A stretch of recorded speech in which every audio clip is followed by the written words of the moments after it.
बोलिए द्वारिकाधीश से भगवान की, आज के आनंद की।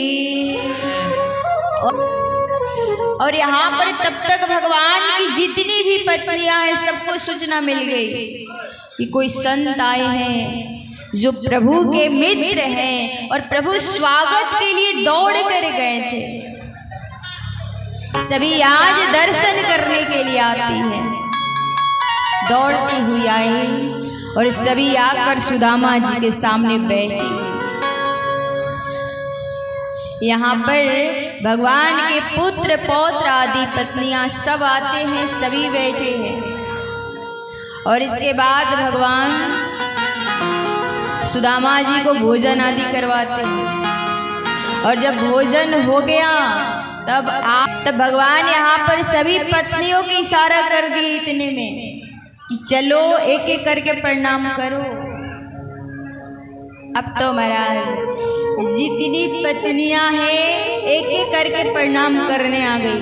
सबसे पहले रुक्मिणी जी आती हैं, हाथ जोड़ती हैं, जी मैं रुक्मिणी प्रणाम करती हूँ। सुदामा जी हाथ उठाए और कहते देवी चिर सौभाग्यवती रहो। जाम्बवती जी आई, जी मैं जाम्बवती प्रणाम करती हूँ।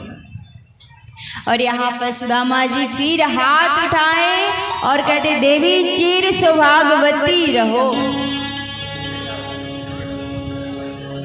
आज ऐसे करके यहाँ पर ध्यान दीजिए कितनी पत्नियां प्रणाम कर गई, 400 पत्नियां प्रणाम कर गई।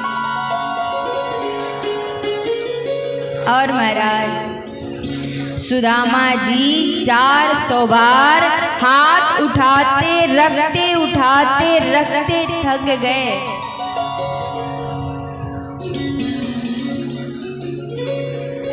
और ध्यान दीजिए यहाँ पर सुदामा जी कहते कन्हैया सुनो भैया। भगवान कहते क्या बात है, तो कान में कहूँगा।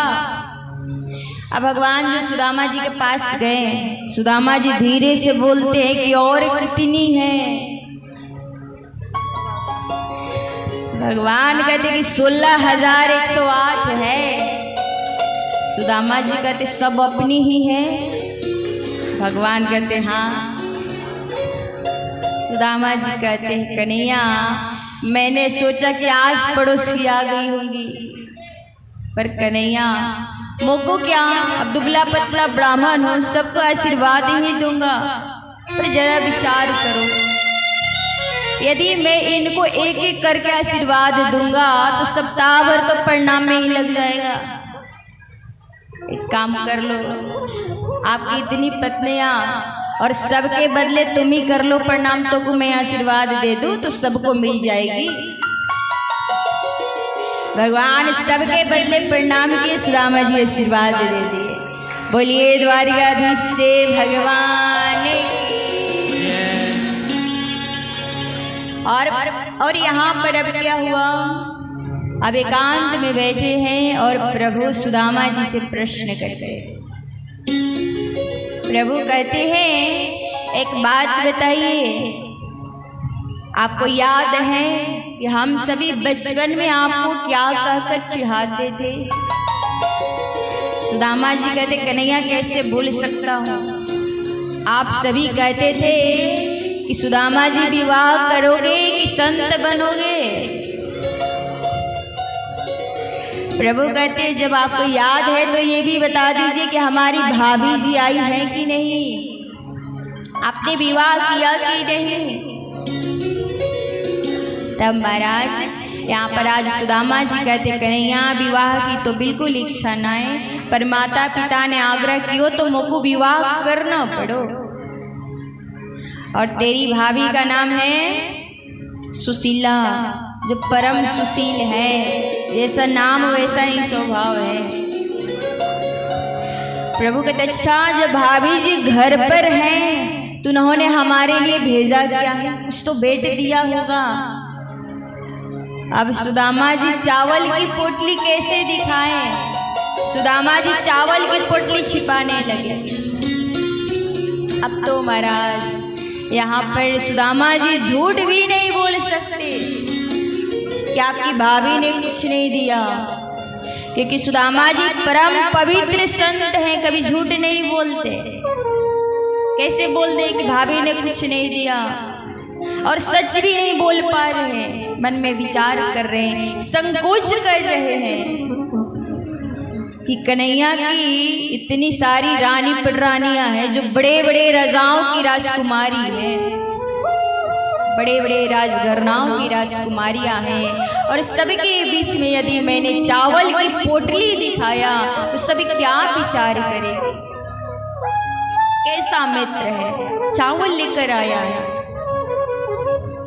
यहाँ पर भगवान पूरे मन की स्थिति को पढ़ लेते हैं, प्रभु से क्या छिपा है, और भगवान कहते कि क्षमा कीजिए, आपकी दाहिनी बगल बड़ी ऊंची उठ रही है। अब भगवान ने सुदामा जी के दाहिने बगल में हाथ डाला, जो हाथ डाला चावल की पोटली हाथ में आया, और जो चावल की पोटली आया महाराज, अब प्रभु उसको घुमा घुमा कर देख रहे हैं, क्योंकि जिस वस्त्र में बांधा गया था वह वस्त्र भी फटा हुआ वस्त्र था। सुदामा जी के घर में एक कपड़ा भी साबुत नहीं था। और आज यहाँ पर प्रभु के नेत्र सजल हो गए, और जो यहाँ पर पोटली को खोला वहाँ पर प्रभु देखते हैं कि उसमें 4 प्रकार के चावल है, क्योंकि 4 घरों से मांगकर बांधा गया था।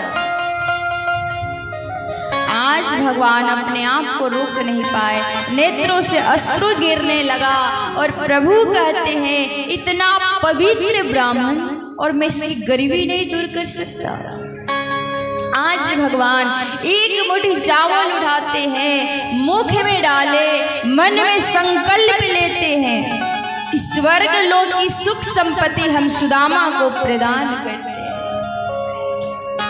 दूसरी मुट्ठी चावल प्रभु ने उठाया है, मुख में डाला, मन में संकल्प लिया कि पृथ्वी के एक छत्र सम्राट को जो सुख मिलता है वो हम सुदामा को प्रदान करते हैं।